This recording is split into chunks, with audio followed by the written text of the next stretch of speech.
गांधी युग व राष्ट्रीय आंदोलन। महात्मा गांधी 1893 में भारतीय मुस्लिमों द्वारा तथा एक व्यवसाय संघ की मांग पर एक मुस्लिम व्यापारी अब्दुल्ला खान के निमंत्रण पर दक्षिण भारत के ट्रांसवेल की राजधानी प्रेटोरिया पहुंचे। वहां रंगभेद नीति का सामना किया। 1894 में अफ्रीका में नेटाल इंडियन कांग्रेस की स्थापना की तथा एक साप्ताहिक समाचार पत्र द इंडियन ओपिनियन की प्रकाशित करवाया। 1901 में यह सपरिवार भारत लौट आए तथा वहां रहे।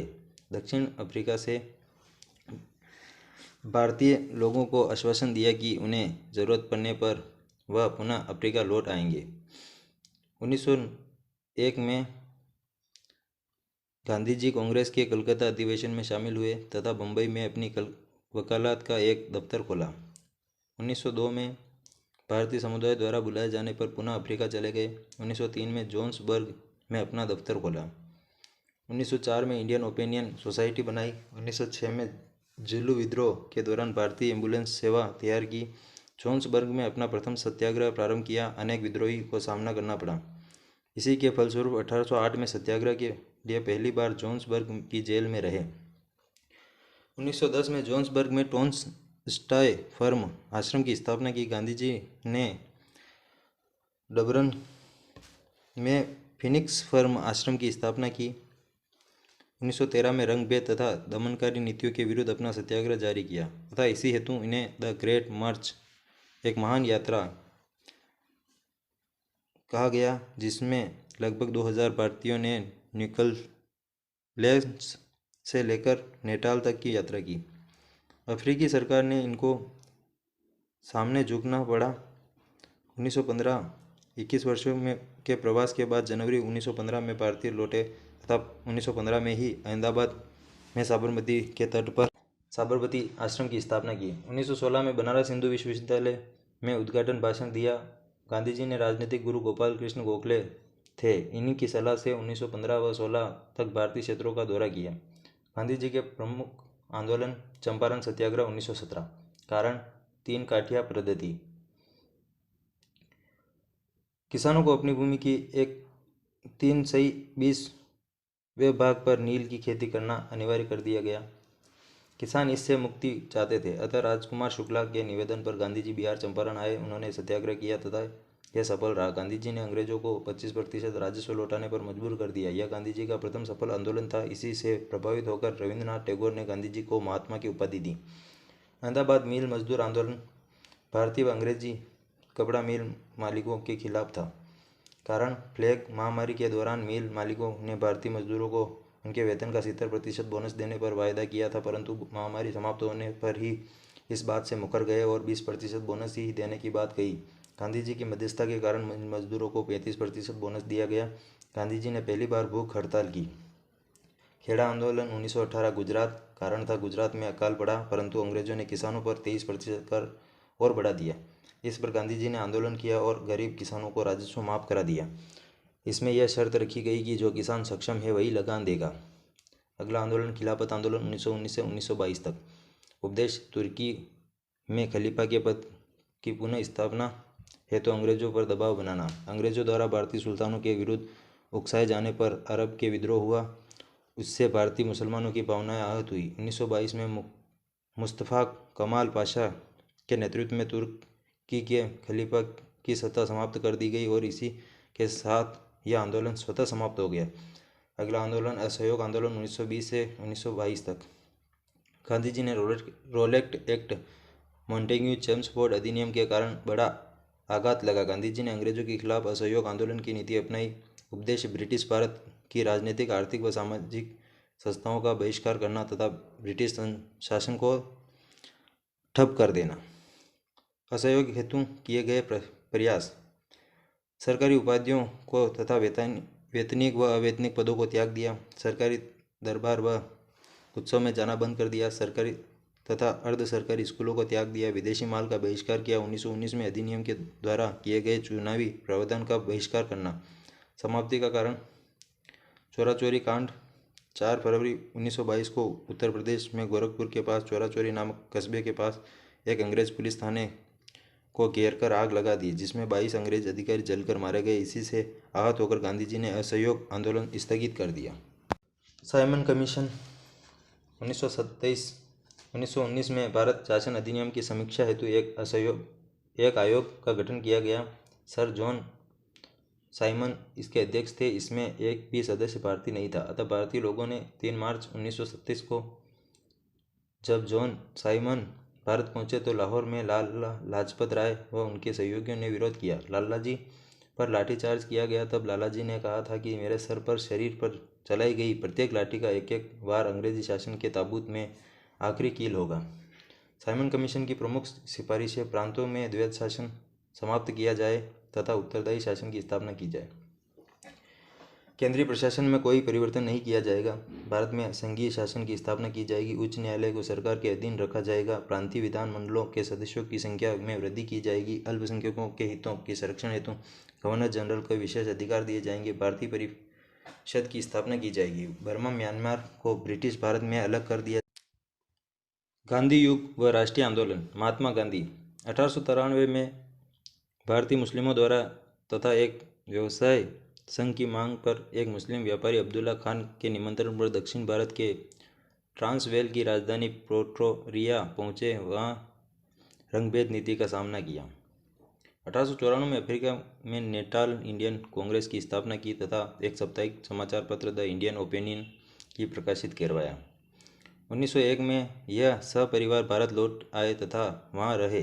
दक्षिण अफ्रीका से भारतीय लोगों को आश्वासन दिया कि उन्हें ज़रूरत पड़ने पर वह पुनः अफ्रीका लौट आएंगे। 1901 में गांधी जी कांग्रेस के कलकत्ता अधिवेशन में शामिल हुए तथा बम्बई में अपनी वकालत का एक दफ्तर खोला। 1902 में भारतीय समुदाय द्वारा बुलाए जाने पर पुनः अफ्रीका चले गए। 1903 में जोहान्सबर्ग में अपना दफ्तर खोला। 1904 में इंडियन ओपिनियन सोसाइटी बनाई। 1906 में जुलू विद्रोह के दौरान भारतीय एम्बुलेंस सेवा तैयार की। जोहान्सबर्ग में अपना प्रथम सत्याग्रह प्रारंभ किया। अनेक विद्रोही को सामना करना पड़ा। इसी के फलस्वरूप 1808 में सत्याग्रह के लिए पहली बार जोहान्सबर्ग की जेल में रहे। 1910 में जोहान्सबर्ग में टोन्स स्टाय फर्म आश्रम की स्थापना की। गांधी जी ने डबरन में फिनिक्स फर्म आश्रम की स्थापना की। 1913 में रंगभेद तथा दमनकारी नीतियों के विरुद्ध अपना सत्याग्रह जारी किया तथा इसी हेतु इन्हें द ग्रेट मार्च एक महान यात्रा कहा गया, जिसमें लगभग 2000 भारतीयों ने न्यूकलेस से लेकर नेटाल तक की यात्रा की। अफ्रीकी सरकार ने इनको सामने झुकना पड़ा। 1915 21 वर्षों में के प्रवास के बाद जनवरी 1915 में भारतीय लौटे तथा 1915 में ही अहमदाबाद में साबरमती के तट पर साबरमती आश्रम की स्थापना की। 1916 में बनारस हिंदू विश्वविद्यालय में उद्घाटन भाषण दिया। गांधी जी ने राजनीतिक गुरु गोपाल कृष्ण गोखले थे। इन्हीं की सलाह से 1915 व 16 तक भारतीय क्षेत्रों का दौरा किया। गांधी जी के प्रमुख आंदोलन चंपारण सत्याग्रह 1917। कारण 3 काठिया पद्धति। किसानों को अपनी भूमि की एक 3/20 भाग पर नील की खेती करना अनिवार्य कर दिया गया। किसान इससे मुक्ति चाहते थे। अतः राजकुमार शुक्ला के निवेदन पर गांधी जी बिहार चंपारण आए। उन्होंने सत्याग्रह किया तथा यह सफल रहा। गांधी जी ने अंग्रेजों को 25% राजस्व लौटाने पर मजबूर कर दिया। यह गांधी जी का प्रथम सफल आंदोलन था। इसी से प्रभावित होकर रविंद्रनाथ टैगोर ने गांधी जी को महात्मा की उपाधि दी। अहमदाबाद मिल मजदूर आंदोलन भारतीय व अंग्रेजी कपड़ा मिल मालिकों के खिलाफ था। कारण प्लेग महामारी के दौरान मिल मालिकों ने भारतीय मजदूरों को उनके वेतन का 70% बोनस देने पर वायदा किया था, परंतु महामारी समाप्त होने पर ही इस बात से मुकर गए और 20% बोनस ही देने की बात कही। गांधी जी की मध्यस्थता के कारण मजदूरों को 35% बोनस दिया गया। गांधी जी ने पहली बार भूख हड़ताल की। खेड़ा आंदोलन 1918 गुजरात। कारण था गुजरात में अकाल पड़ा, परंतु अंग्रेजों ने किसानों पर 23% कर और बढ़ा दिया। इस पर गांधी जी ने आंदोलन किया और गरीब किसानों को राजस्व माफ करा दिया। इसमें यह शर्त रखी गई कि जो किसान सक्षम है वही लगान देगा। अगला आंदोलन खिलाफत आंदोलन 1919 से 1922 तक। उपदेश तुर्की में खलीफा के पद की पुनः स्थापना हेतु अंग्रेजों पर दबाव बनाना। अंग्रेजों द्वारा भारतीय सुल्तानों के विरुद्ध उकसाए जाने पर अरब के विद्रोह हुआ। उससे भारतीय मुसलमानों की भावनाएं आहत हुई। 1922 में मुस्तफ़ा कमाल पाशा के नेतृत्व में तुर्की के खलीफा की सत्ता समाप्त कर दी गई और इसी के साथ यह आंदोलन स्वतः समाप्त हो गया। अगला आंदोलन असहयोग आंदोलन 1920 से 1922 तक। गांधी जी ने रोलेक्ट एक्ट, मॉन्टेग्यू चेम्सफोर्ड अधिनियम के कारण बड़ा आघात लगा। गांधी जी ने अंग्रेजों के खिलाफ असहयोग आंदोलन की नीति अपनाई। उपदेश ब्रिटिश भारत की राजनीतिक, आर्थिक व सामाजिक संस्थाओं का बहिष्कार करना तथा ब्रिटिश शासन को ठप कर देना। असहयोग हेतु किए गए प्रयास: सरकारी उपाधियों को तथा वेतनिक व अवैतनिक पदों को त्याग दिया। सरकारी दरबार व उत्सव में जाना बंद कर दिया। सरकारी तथा अर्ध सरकारी स्कूलों को त्याग दिया। विदेशी माल का बहिष्कार किया। 1919 में अधिनियम के द्वारा किए गए चुनावी प्रावधान का बहिष्कार करना। समाप्ति का कारण: चोरा चोरी कांड। 4 फरवरी 1922 को उत्तर प्रदेश में गोरखपुर के पास चोरा चोरी नामक कस्बे के पास एक अंग्रेज पुलिस थाने को घेरकर आग लगा दी, जिसमें 22 अंग्रेज अधिकारी जलकर मारे गए। इसी से आहत होकर गांधी जी ने असहयोग आंदोलन स्थगित कर दिया। साइमन कमीशन 1919 में भारत शासन अधिनियम की समीक्षा हेतु एक आयोग का गठन किया गया। सर जॉन साइमन इसके अध्यक्ष थे। इसमें एक भी सदस्य भारतीय नहीं था। अतः भारतीय लोगों ने 3 मार्च 1937 को जब जॉन साइमन भारत पहुंचे तो लाहौर में लाला लाजपत राय व उनके सहयोगियों ने विरोध किया। लाला जी पर लाठीचार्ज किया गया। तब लाला जी ने कहा था कि मेरे सर पर, शरीर पर चलाई गई प्रत्येक लाठी का एक एक वार अंग्रेजी शासन के ताबूत में आखिरी कील होगा। साइमन कमीशन की प्रमुख सिफारिशें: प्रांतों में द्वैत शासन समाप्त किया जाए तथा उत्तरदायी शासन की स्थापना की जाए। केंद्रीय प्रशासन में कोई परिवर्तन नहीं किया जाएगा। भारत में संघीय शासन की स्थापना की जाएगी। उच्च न्यायालय को सरकार के अधीन रखा जाएगा। प्रांतीय विधान मंडलों के सदस्यों की संख्या में वृद्धि की जाएगी। अल्पसंख्यकों के हितों के संरक्षण हेतु गवर्नर जनरल को विशेष अधिकार दिए जाएंगे। भारतीय परिषद की स्थापना की जाएगी। बर्मा म्यांमार को ब्रिटिश भारत में अलग कर दिया। गांधी युग व राष्ट्रीय आंदोलन: महात्मा गांधी 1893 में भारतीय मुस्लिमों द्वारा तथा एक व्यवसाय संघ की मांग पर एक मुस्लिम व्यापारी अब्दुल्ला खान के निमंत्रण पर दक्षिण भारत के ट्रांसवेल की राजधानी प्रेटोरिया पहुंचे। वहां रंगभेद नीति का सामना किया। 1894 में अफ्रीका में नेटाल इंडियन कांग्रेस की स्थापना की तथा एक साप्ताहिक समाचार पत्र द इंडियन ओपिनियन की प्रकाशित करवाया। 1901 में यह सपरिवार भारत लौट आए तथा वहां रहे। दक्षिण अफ्रीका से भारतीय लोगों को आश्वासन दिया कि उन्हें ज़रूरत पड़ने पर वह पुनः अफ्रीका लौट आएंगे। 1901 में गांधी जी कांग्रेस के कलकत्ता अधिवेशन में शामिल हुए तथा बम्बई में अपनी वकालत का एक दफ्तर खोला।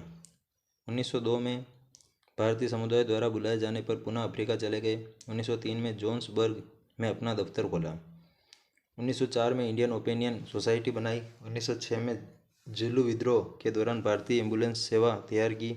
जोहान्सबर्ग में अपना प्रथम सत्याग्रह प्रारंभ किया। अनेक विद्रोही को सामना करना पड़ा। इसी के फलस्वरूप 1808 में सत्याग्रह के लिए पहली बार